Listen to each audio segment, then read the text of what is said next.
ये आकाशवाणी दिल्ली है। कृपया हमारे अगले कार्यक्रम की प्रतीक्षा कीजिए।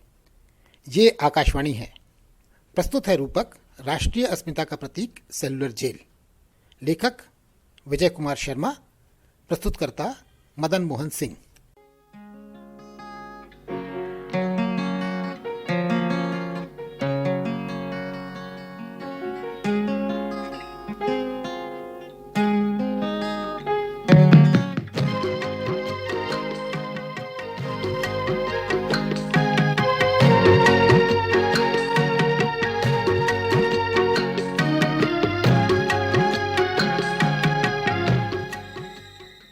सेलुलर जेल के अहाते में पसरे भरी दोपहर के इस सन्नाटे में अंडमान के काले दिनों की कल्पना करके ही दिल दहल जाता है। ये विशाल समुद्री दैत्य सी जेल कभी भयंकर अट्टहास करती हुई अपने भयावी मुख से नारकीय यातनाओं की आग उगलती, वीर स्वतंत्रता सेनानियों को डराने का विफल प्रयास करती रही है, तो कभी उन्हें अपनी साथ भयावह आगटोपसी बुझाओं में जकड़कर अपने क्रूर और बर्बर अत्याचारों का शिकार बनाती रही है। भारतीय स्वतंत्रता संग्राम के इतिहास में पोर्ट ब्लेयर का नाम जिस स्थान ने हमेशा हमेशा के लिए अमर कर दिया है, वो है सेलुलर जेल।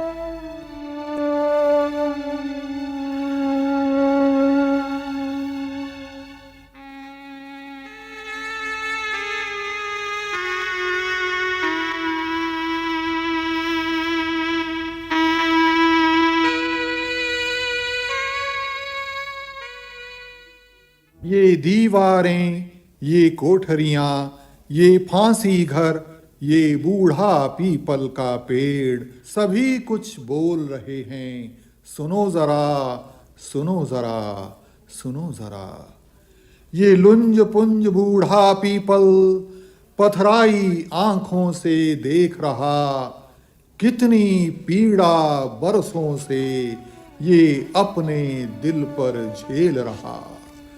देखा सुना सब इसने, पर कैसे ये कह पाएगा, इतिहास छुपा इसके सीने में, क्या ये कभी सुनाएगा। सचमुच ये बूढ़ा पीपल अंडमान के काले दिनों का सच्चा साक्षी रहा है। काश ये बोल पाता। अगर बोलता तो ना जाने हमें क्या क्या सुनाता।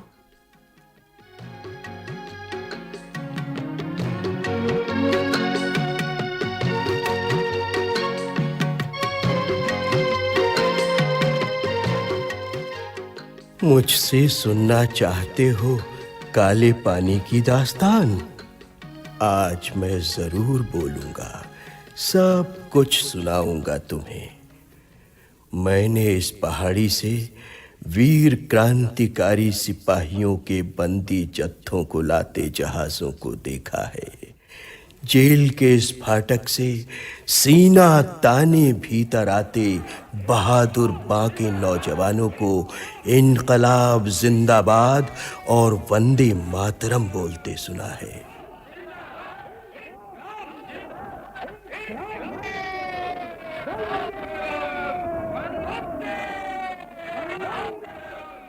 मैंने उन्हें राक्षसी यातनाएं सहते और हंसते हंसते फांसी पर चढ़ते भी देखा है। ये सब देखकर मेरे उन दिनों के युवा शरीर के हरे भरे पत्तों पर उस पीड़ा की तपन से न जाने कितनी बार असमय ही पतझड़ घिर आया था।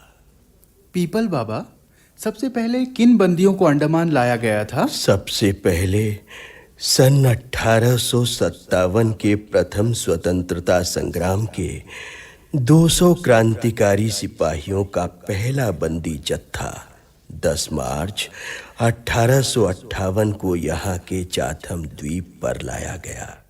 उन दिनों के हालात को क्रांतिकारी बंदी मंगल सिंह डोगरा के प्रपौत्र भगत सिंह किस तरह बयान कर रहे हैं, सुनो तो। यहाँ के ट्राइब्स जरा हुआ ओंगे, वो तीर कमान खींचे हुए सामने खड़े थे और उनके पीछे गोरा पलटन अपने बंदूकों में संगीन लगा के खड़े थे। और कुदरत की मार देखिए, ऊपर से मूसलाधार बारिश हो रही है। हमारे स्वतंत्रता सेनानी ऐसी परिस्थिति में थे कि उनके बारिश के अलावा अंदर जैसे जंगल के जो जानवर थे, सांप, बिच्छू, कनखुजरा, उनका भी उनका मुकाबला करना पड़ता था। मच्छरों का फ्लीट उनके ऊपर अटैक करता था। ये समझ लीजिए कि बत्ती और दांत के बीच में वो चबाए जा रहे थे, लेकिन अंग्रेजों के दिल में जरा भी रहम नहीं आया। उनके पास कपड़े तक नहीं थे, वो एक लंगोट मार कर रहते थे। आप ख्याल कीजिए उन दिनों का कि वो लोग कैसे थे, कितने उनके अंदर में शक्ति थी, साहस था उनके अंदर में, अपने देश के प्रति कितना उनके अंदर में जोश था।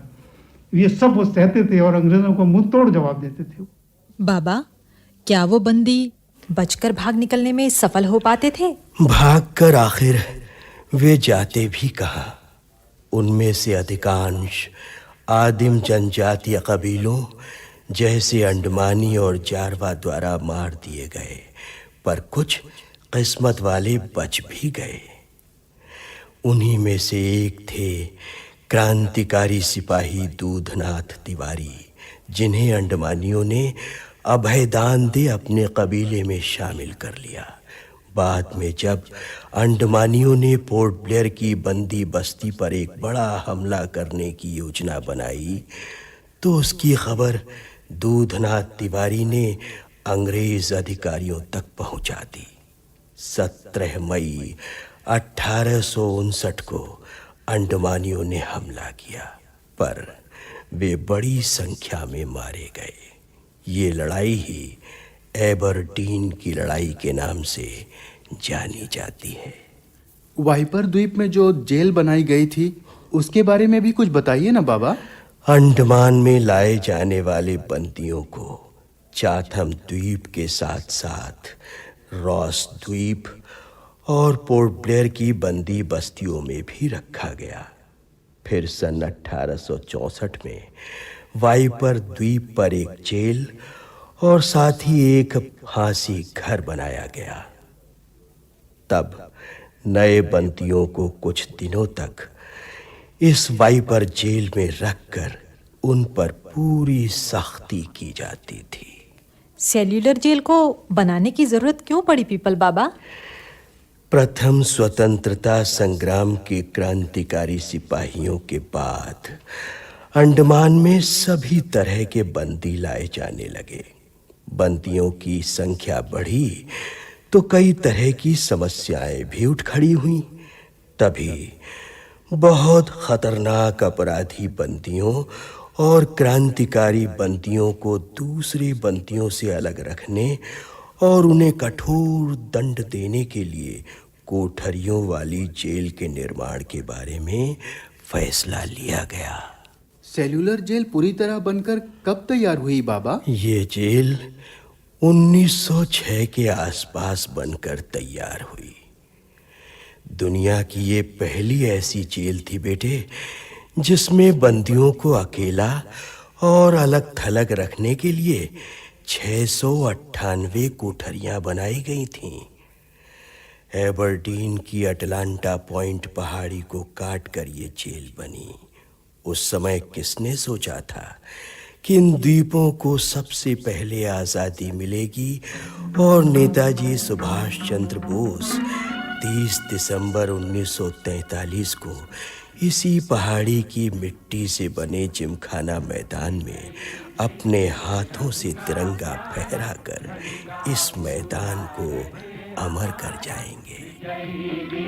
तिरंगा प्यारा झंडा ऊंचा रहे हमारा, सदा शक्ति सरसाने वाला, सदा शक्ति सरसाने वाला, प्रेम सुधा बरसाने वाला, प्रेम सुधा बरसाने वाला, वीरों को हर्षाने वाला, वीरों को हर्षाने वाला, मातृभूमि का तन मन सारा, मातृभूमि का तन मन सारा, विजयी विश्व तिरंगा प्यारा, झंडा ऊंचा रहे हमारा।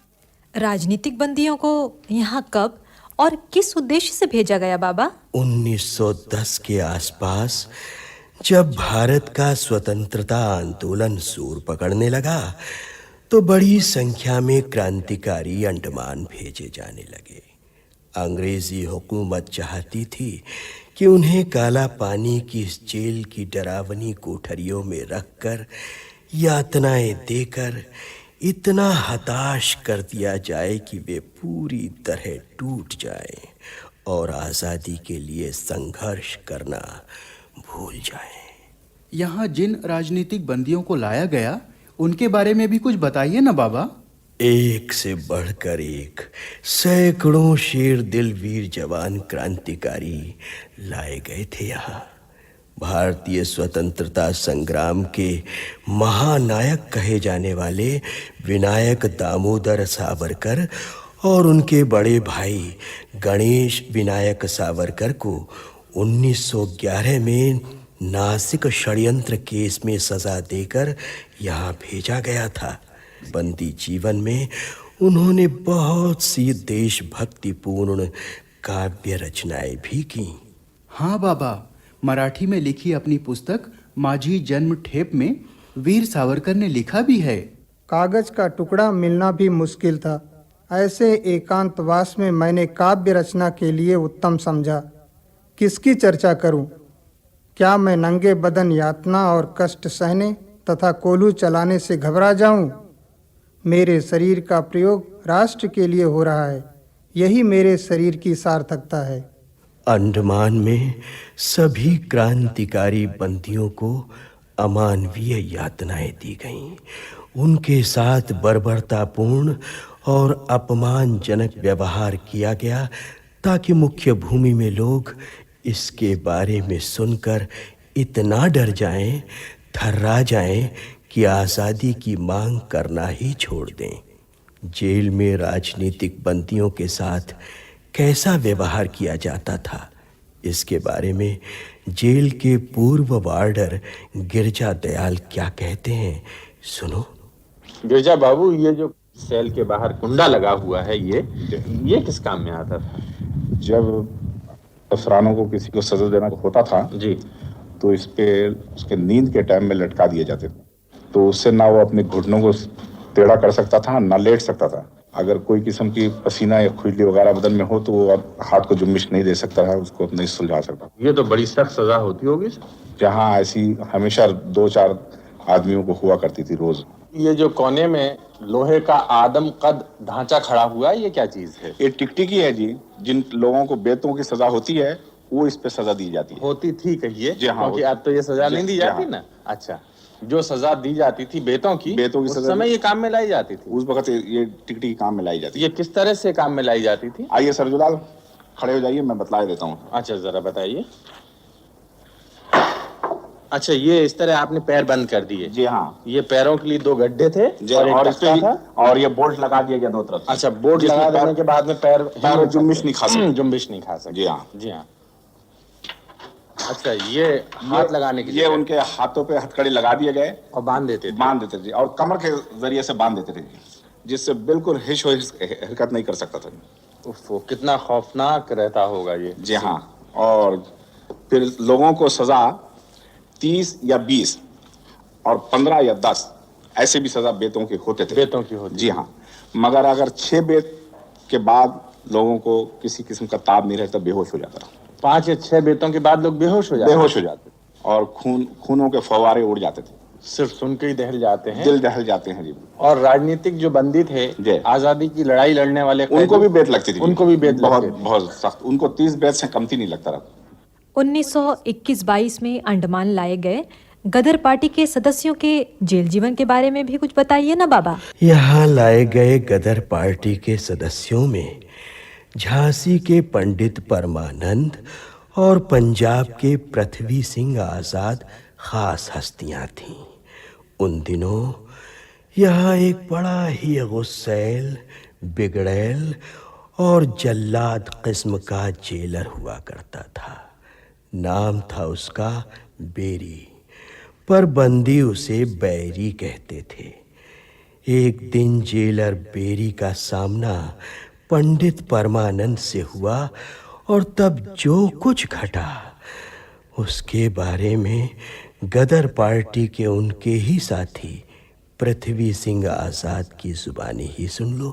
उसके बैरक में जो टेंडर ऑफिसर था वो जरा ज्यादा शैतान था और बेरी का खास आदमी था। उसने वो कुछ कर नहीं सका और उसे पकड़ के वो बेरी के पास ले गया कि ये बड़ा शरारती है, इसने कुछ भी नहीं किया, इनकार करता है। बेरी ने उसे गाली देनी शुरू की। तो गाली का जवाब तो हम कैसे और क्या देते, गाली से दिया। उससे ज्यादा सख्त गाली दी। वो उसका पेट बहुत मोटा आदमी था, बड़ा पेट उसका लंबा आगे बढ़ा हुआ था। वो उठा परमानंद को मारने के लिए, तो पेट तो उसका आगे था ज्यादा। तो पंडित परमानंद ने उछल के एक लात उसको लगाई और वो बुरी तरह से गिरा।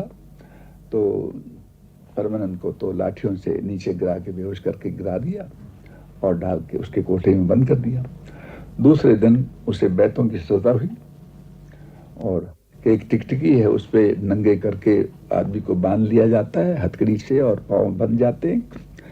तो एक कैदी जो जेल में सबसे ज्यादा मजबूत होता है उसको गोश्त खिलाया जाता है, दूध पिलाया जाता है, अच्छा खाना दिया जाता है ताकि वो खूब मजबूत रहे और काफी जोर के साथ बैतें लगा सके। 20 बैतें उन्हें लगाई, एक मिनट के बाद एक बैत। एक खूब शक्तिशाली आदमी नंगे बदन पर बैत लगाता है पूरे जोर के साथ, तो क्या शरीर की हालत हो उसकी कल्पना करना ही काफी है। मांस वहां से टूट के निकलता था और खून फुहारे की तरह से बहता था। और परमानंद एक बैत के साथ ऐसे वंदे मातरम की आवाज लगाते जाते थे। उसे हम सुन रहे थे लेकिन पिंजरे बंद थे, करते क्या। बाबा, सुना है कि उन दिनों जेल की हालत बहुत खराब थी। हाँ बिटिया, ये बात सच है। लाहौर षड्यंत्र केस में सजा पाकर 1932 में काला पानी आए क्रांतिकारी जयदेव कपूर बताएंगे तुम्हें जेल की उन दिनों की हालत के बारे में। पहली चीज तो पीने का पानी बहुत दूषित होता था। बाहर के जो खुले हुए टैंक्स थे उनमें जो नालियां आकर के पानी डाल जाया करती थी वही पानी हमको सप्लाई कर दिया जाता था पीने के लिए, जिसकी वजह से हार्ट और लंग्स की डिजीजेस बहुत होती थी। दूसरा ये कि हमको बिल्कुल नीचे के तले में रखा गया था। ऊपर के तले में रखने से में उनको कुछ गुरेज था, इसलिए कि बाहर के लोग इनको देख ना लें। और नीचे के तले में ह्यूमिड क्लाइमेट, यहाँ पर सांप और बिच्छू तो सांप से भी ज्यादा भयानक होता था यहाँ का, और जिसके काटने से आदमी मर तक सकता था। तीसरी चीज ये थी कि खाने के लिए बैठते थे, देखते थे कि रोटी के अंदर भी कीड़ा है, चावल के अंदर भी कीड़ा है, और पढ़ने लिखने की कोई सुविधा नहीं, पत्राद की भी कोई सुविधा नहीं। बाबा, क्या राजनीतिक बंदियों को भी साधारण बंदियों की तरह नारियल के रेशे निकालने और कोल्हू चलाने का काम करना पड़ता था? सभी तरह के मुश्किल काम करने पड़ते थे उन्हें, और अगर कोई काम करने में सुस्ती दिखाता या काम करने से इनकार करता तो कड़ी सजा मिलती थी उसे। लाहौर षड्यंत्र केस में 1933 में अंडमान भेजे गए थे कुंदन लाल गुप्त, जो चंद्रशेखर आजाद, शहीद आजम भगत सिंह और बटुकेश्वर दत्त के साथियों में शामिल थे। लो, उन्हीं से सुनो उन दिनों की दिल दहला देने वाली दास्तान। जेल में पैर रखते ही मालूम हुआ, पहले बताया गया ये अंडमान है, इंडिया नहीं है। बाद में धमकियां देती, यहाँ खाना खराब दिया जाता था, साग के नाम पर डंठल, कड़वा आटा, कभी जिसमें कीड़े भी निकलते थे, वैसे हाल दाल का वाहियात।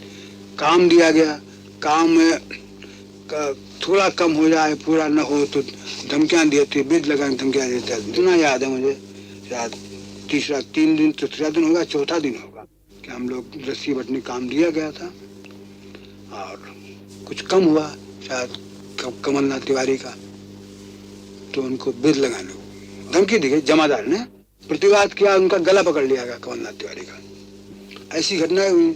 हम लोगों ने देखा भाई इंतजार करो थोड़ा, इतने में और राजनीतिक बंदी आए, गणेश घोष वगैरह पहले थे, ये लोग भी चाहते थे, वेट कर रहे थे और लोग आ जाए। हम लोगों से थोड़ा चर्चा की और वेट करना चाहा, कुछ और आ गए तो उसके बाद हम लोगों ने शुरू किया भूख हड़ताल। 1933 में हुई बंदियों की हड़ताल के बारे में भी कुछ बताएंगे बाबा? जेल की सारी व्यवस्था इतनी खराब थी कि उसके विरोध में बंदियों ने भूख हड़ताल कर दी। भूख हड़ताल कर रहे लगभग 68 बंदियों में से महावीर सिंह, मोहित मित्रा और मोहन किशोर नामदास हड़ताल के दौरान ही शहीद हो गए। लेकिन सच तो ये था कि महावीर सिंह और अन्य कई बंदियों की मृत्यु उन्हें जबरदस्ती दूध पिलाते समय सांस की नली में दूध चले जाने से हुई थी। इस दर्दनाक हादसे के बारे में बता रहे हैं शहीद महावीर सिंह के भतीजे यतीन्द्र कुमार राठौर। लीडर अखबार ने निकाली थी। इन्होंने लिखा है, अंडमान चीफ कमिश्नर द्वारा यह खबर प्राप्त हुई है कि 12 मई को 29 कैदियों ने जो क्रांतिकारी आंदोलन में अपराधी सिद्ध हो गए थे, सेल्युलर जेल में अनशन आरंभ किया। उनमें से एक कैदी महावीर सिंह जो लाहौर षड्यंत्र केस के अपराधी थे और जिन्हें आजन कारावास की सजा हुई थी, 17 मई को मर गए। उन्होंने 12 मई को अनशन आरंभ किया। 16 मई को उनकी हालत संतोषजनक रही, यद्यपि वे कमजोर थे। 17 मई को प्रातःकाल सीनियर मेडिकल ऑफिसर ने उन्हें देखा और यह ख्याल किया कि उनकी शारीरिक अवस्था उस समय ऐसी थी कि उन्हें कृत्रिम भोजन पहुंचाया जाए। तदनुसार 11 बजे दूध के साथ शक्कर घोलकर नाक द्वारा पहुंचाई गई। मरीज ने घोर सामना किया। दोनों ही समय की नली डाली गई और जबकि दूध पहुंचाया गया। दोपहर के बाद 1 बजे शिथिलता के चिन्ह दृष्टिगोचर हुए। सीनियर मेडिकल ऑफिसर ने जो वहां दोपहर के बाद और शाम को देखा और पुनः दूध देने को कहा। उनकी उचित चिकित्सा करवाई। इन सब बातों से के होते हुए भी वह गिरते ही गए और आधी रात के करीब उनकी मृत्यु हो गई। पोस्टमार्टम परीक्षा की गई और कोई चिन्ह बाहरी या अंदरूनी चोट का नहीं पाया गया जो कृत्रिम भोजन का परिणाम कहा जा सकता था। मरीज ने अपनी कमजोर हालत होते हुए भी कृत्रिम भोजन का जो मुकाबला किया था, उसके घातक शारीरिक शिथिलता के कारण ही उनकी मृत्यु हो गई। इस भूख हड़ताल में जो बलिदान दिए गए, क्या उससे जेल व्यवस्था में कुछ बदलाव आया बाबा? हाँ, उसके बाद तो जेल में कई सुधार किए गए, कई तब्दीलियां की गईं, जिनके बारे में बता रहे हैं सेलुलर जेल में रहे क्रांतिकारी विश्वनाथ माथुर। जब हम यहाँ आए तो क्वारंटीन में 15 दिन के लिए रखे गए थे। क्वारंटीन के बीच में ही देखा कि नीचे में खेल के मैदान में फुटबॉल भी खेल रहे हैं हमारे क्रांतिकारी साथी और तो व्यायाम भी कर रहे हैं। वहाँ सुबह से शाम तक क्लासेस चल रहे थे, राजनीति पर, अर्थशास्त्र पर, समाजशास्त्र पर आपस में बहस होना, एक साथ एक गुट बैठ करके क्लास हो रहा था। तो हम भी उसमें शामिल हो गए। जोगेंद्र शुक्ल बिहार के क्रांतिकारी केदारमणि शुक्ल थे और डॉक्टर नारायण राय क्लास ले रहे थे। लाइब्रेरी बहुत अच्छी थी, विदेशों से अखबार आते थे। ज़्यादातर जो है वो दूसरे देशों के स्वतंत्रता संग्राम का इतिहास, संघर्ष जो चल रहा है उस पर था। और अखबार जो आते थे हमारे पास, बंगवासी, बसुमती, यहाँ कलकत्ता से या बाहर से भी हमारे पास अखबार आते थे। लंदन टाइम्स आता था, न्यूयॉर्क टाइम्स आता था।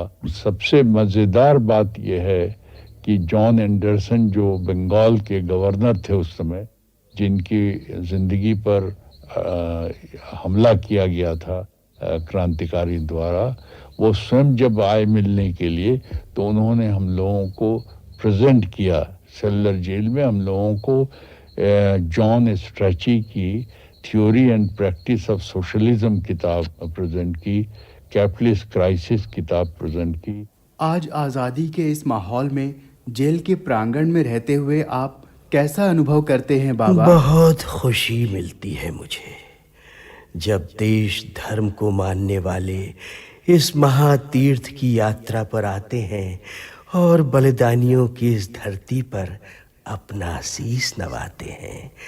मुझे 11 फरवरी सन 1979 का वो दिन खूब याद है जब तत्कालीन प्रधानमंत्री मोरारजी देसाई ने पोर्ट ब्लेयर आकर सेल्यूलर जेल को राष्ट्रीय स्मारक घोषित किया था। महान राष्ट्रीय धरोहर है ये जेल बेटे, जिसके प्रांगण में देशवासियों को प्रेरणा देने के लिए बहुत कुछ संजोया गया है। इसके बारे में तुम्हें बता रहे हैं राष्ट्रीय स्मारक के प्रभारी स्वप्नेश चौधरी। 1989 में यह ध्वनि और प्रकाश शुरू हुई। ये प्रोग्राम काफ़ी पॉपुलर हुआ। ध्वनि और प्रकाश का माध्यम से सेल्यूलर जेल का स्वाधीनता संग्राम का पूरा इतिहास, उस टाइम का फ्रीडम फाइटर का जो कष्ट इसमें प्रकाश हुआ है। ये छोड़ के अभी सेल्यूलर जेल में 7 गैलरीज है, जिस गैलरीज में फ्रीडम फाइटर का चित्र के द्वारा हम टोटल फ्रीडम मूवमेंट हिस्ट्री दर्शाते हैं। और सामने जो ना है और भी 16 सेल्स को गैलरी में बदल करने का। ये जेल का मुख्य आकर्षण है। ये छोड़ के भी आजकल जो फ्रीडम फाइटर्स रह चुके हैं उनका परिवार का सदस्य भी सेल्यूलर जेल आजकल विजिट कर रहे हैं। उनको ये देख के अच्छा लग रहा है, जो उनका किसी का पिताजी, किसी का अंकल, किसी का मामा, जो भी फ्रीडम फाइटर होकर सेल्यूलर जेल में रहे, उनका सबका चित्र यहाँ रखा है और लोग देखते हैं और फ्रीडम मूवमेंट का इतिहास जानने के लिए रुचि रखते। ये इसके साथ साथ सेल्यूलर जेल में एक लाइब्रेरी भी डेवलप कर रहा है, library and archive, old documents का।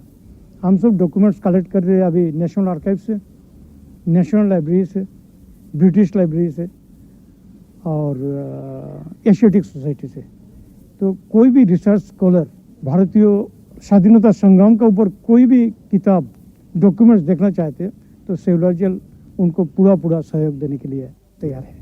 बाबा, कितने सुख और संतोष की बात है कि देश प्रेमी सेल्यूलर जेल को आज़ादी का मंदिर मानते हैं और उनके हृदय में इसके लिए अपार श्रद्धा और सम्मान है। हाँ बिटिया, अंडमान की ये धरती, ये जेल सबके लिए पूज्य है, प्रेरणा के स्रोत हैं।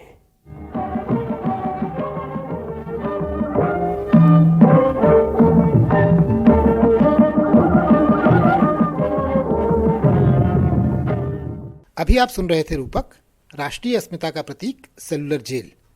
वाचक स्वर सरजूलाल, कृष्ण कुमार विश्वेंद्र, जाकिर हुसैन, घनश्याम सिंह, राम मैनी और जयशीला। तकनीकी सहयोग पी रजनीकांत रेड्डी। प्रस्तुति सहयोग जयशीला। लेखक विजय कुमार शर्मा। प्रस्तुतकर्ता मदन मोहन सिंह। केंद्रीय हिंदी रूपक एकांश के लिए ये रूपक आकाशवाणी के पोर्ट ब्लेयर केंद्र पर तैयार हुआ और आकाशवाणी दिल्ली से प्रसारित किया गया।